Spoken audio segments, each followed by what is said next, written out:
7-7 दिन की कथा सालों साल लोग सुनते रहते हैं, फिर भी असर नहीं होता। 1 मिनट की बात ने असर कर दिया। इसलिए गोस्वामी जी कहते हैं कि सत्संग तो आधे क्षण का भी परिवर्तन करने की क्षमता रखता है। और एक बात कहते हैं, यदि 1 मिनट की वार्ता भी आपके चित्त को झकझोर देती है और परिवर्तन करने पर मजबूर कर देती है, तो इस बात को प्रमाणित मान लीजिए कि आप पर ठाकुर जी की दृष्टि है।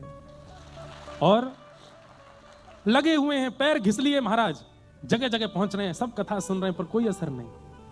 इसका मतलब क्या है?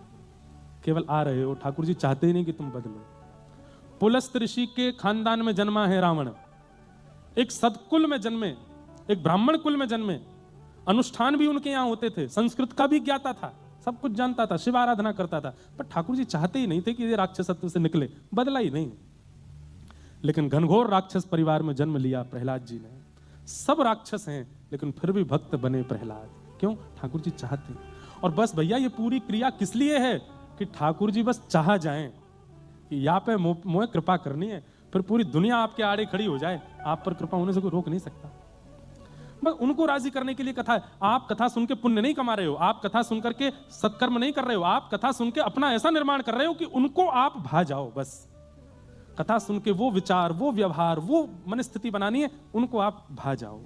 राजी अगर वो आपसे हो गए, आपको फिर कोई नहीं रोक सकता उनसे मिलने से।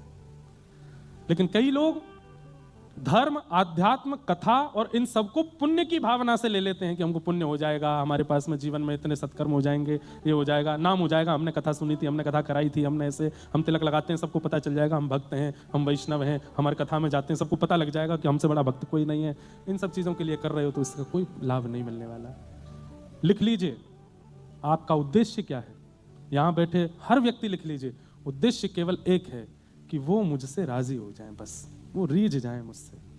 और उनको रिझाने के लिए, उनको प्रसन्न करने के लिए जो व्यवहार, जो स्वभाव, जो विचार मेरे अंदर होने चाहिए, वो मैं सब लाऊंगा। संबंध हो जाने के बाद में घर के लोग प्रयास करते हैं कि हम उसके अनुकूल हो जाएं। पत्नी प्रयास करती है पति के अनुकूल होने के, पति प्रयास करते हैं पत्नी के अनुकूल, बच्चे प्रयास करते हैं पिता के अनुकूल, पिता प्रयास करता है बच्चों की अनुकूलता।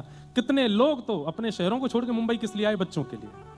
अच्छी एजुकेशन दिला पाएंगे, अच्छा भविष्य बना पाएंगे, सेक्रीफाइस किया ना बच्चों के लिए।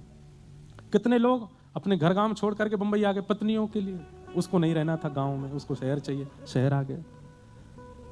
सब सेक्रीफाइस करते हैं। ठाकुर जी के लिए क्या सेक्रीफाइस किया आपने? कुछ भी नहीं। महाराज जी ठाकुर जी के भोग के लिए बिना ऑनियन गार्लिक वाली दाल बना देते हैं, फिर बाद में हम लोग छौंक लगा के खा लेते हैं। ये सेक्रीफाइस है आपका। कैसे भोग लगता